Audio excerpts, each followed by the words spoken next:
Good morning प्रिय दर्शकों। तो रूबरू हुए हैं आपके सामने हिमाचल प्रदेश के सुबह की ताज़ा खबरों के साथ। तो इससे पहले खबरों को विस्तार से जानने में है प्लीज चैनल को जरूर सब्सक्राइब करें। तो पेश है आज सुबह के मुख्य समाचार। बर्फबारी नहीं होने से अब कृत्रिम चिलिंग बनी सहारा प्रभाव कम। बारिश और बर्फबारी नहीं होने से परेशान बागवानों ने कृत्रिम बर्फ जमाकर सेब के लिए चिलिंग ओवर्स पूरी करने की कवायद शुरू कर दी है। बगीचों में रात के समय पानी के फुहारों से बर्फ जमाई जा रही है। बागवानों का मानना है कि इस तकनीक से बगीचों में नमी खत्म होने की समस्या से भी निजात मिल रही है। शिमला के अलावा कुल्लू और मंडी जिले के ऐसे बागवान जिन्होंने उच्च घनत्व पौधरोपण HDP पर बगीचे लगा रखे हैं, इस तकनीक का अधिक इस्तेमाल कर रहे हैं। वहीं मौसम की मार से साल से बागवानी बुरी तरह प्रभावित हो रही है। सूखे के चलते बगीचों में तौलिए नहीं बन पा रहे, नए पौधे लगाने का काम भी पूरी तरह ठप है। क्रिप्टो करेंसी ठगी मामला। हिमाचल में 5 पुलिस कर्मियों के खिलाफ जल्द होगा चालान पेश। क्रिप्टो करेंसी ठगी मामले में पुलिस की SIT ने 5 पुलिस कर्मचारियों के खिलाफ चार्जशीट तैयार कर ली है। SIT ने चालान कोर्ट में पेश करने के लिए सरकार की मंजूरी मांगी थी। सरकार की ओर से यह अनुमति दे दी गई है। सरकारी कर्मचारी होने के चलते सरकार से अनुमति लेना अनिवार्य होता है।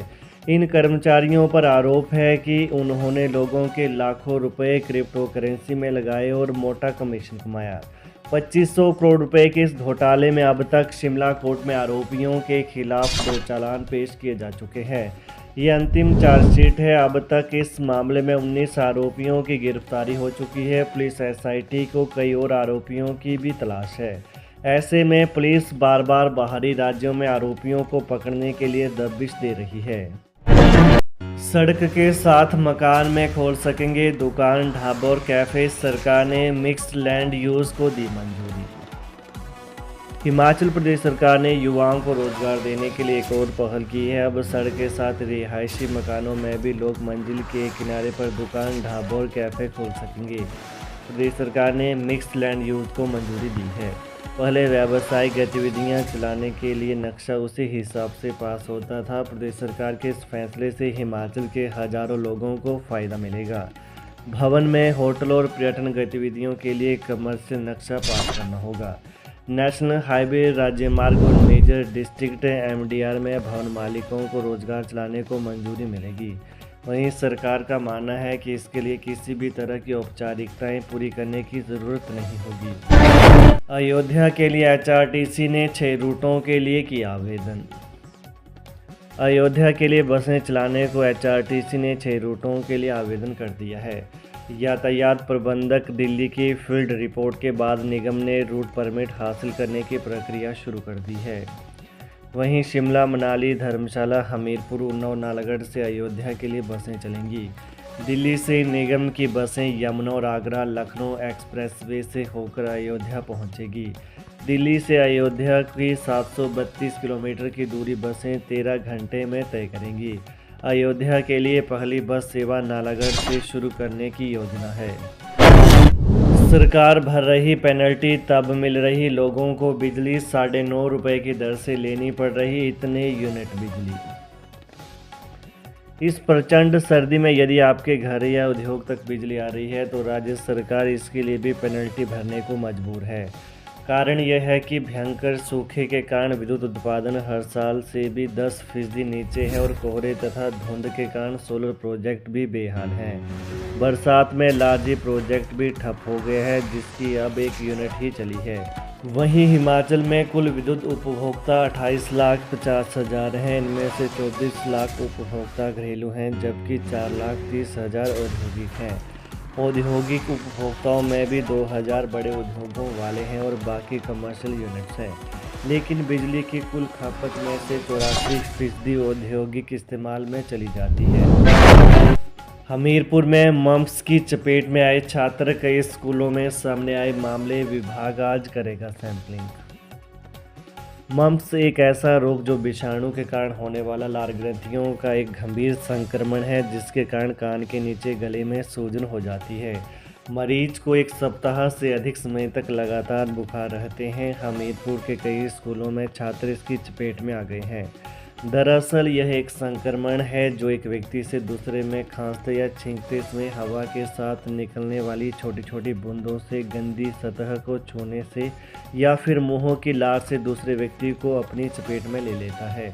शहर के अलावा टोनी देवी में भी इस तरह के रोगी होने की शिकायतें आई हैं, जिसे देखते हुए स्वास्थ्य महकमा आज यहां अपनी 2 टीमें भेज रहा है जो बीएमओ टोनी देवी को रिपोर्ट करेंगे। अयोध्या के लिए 1 साल तक निःशुल्क बस और ट्रेन सेवा देंगे चैतन्य शर्मा। विधायक चैतन्य शर्मा गगरेट वासियों के लिए अयोध्या जाकर श्री राम मंदिर के दर्शन करने के लिए निःशुल्क बस सेवा व अंब अंदौरा रेलवे स्टेशन से ट्रेन के माध्यम से 1 साल तक मुफ्त यात्रा करवाएंगे। प्रदेश में भरेंगे शिक्षकों के पद, लोक सेवा आयोग को भेजी चिट्ठी, मंजूरी मिलते ही जाएगी रिक्विजिशन।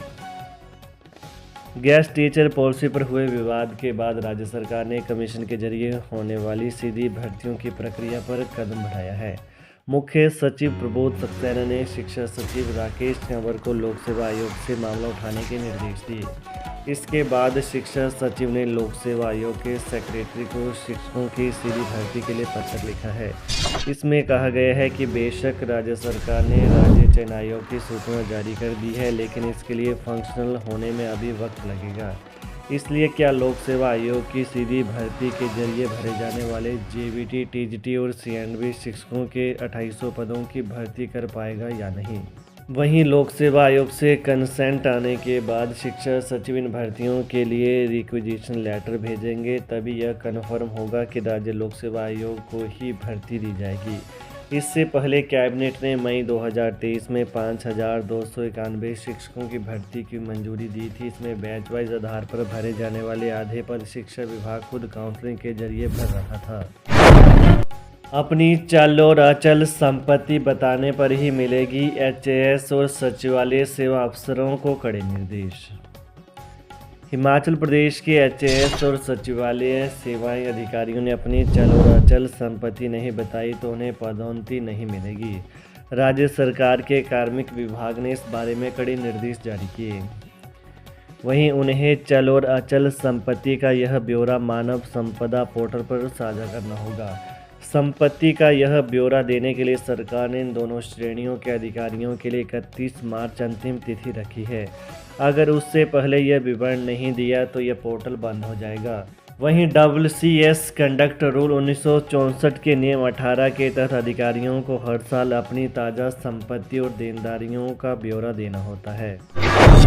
वेतन को तरसे कोरोना वॉरियर, 6 माह बाद भी नहीं मिली 3 महीने की पगार, नहीं बनी स्थायी नीति।